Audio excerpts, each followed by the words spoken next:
Good morning po, Team Rosa. Sasagot na naman po tayo ng katanungan galing sa ating follower. Ito po ay galing kay Antonio Carino Jr.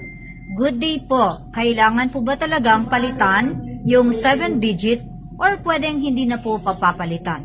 Thanks po.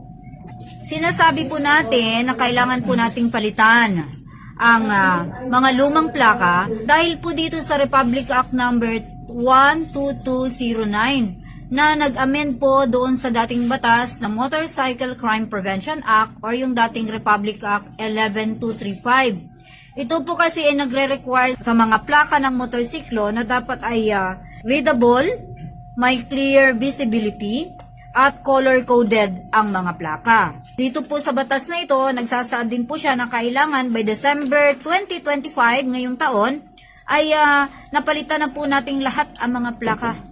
Kasama na po yung mga luma katulad ng green plates, yellow plates, at yung tinatanong ni Antonio na 7-digit plates.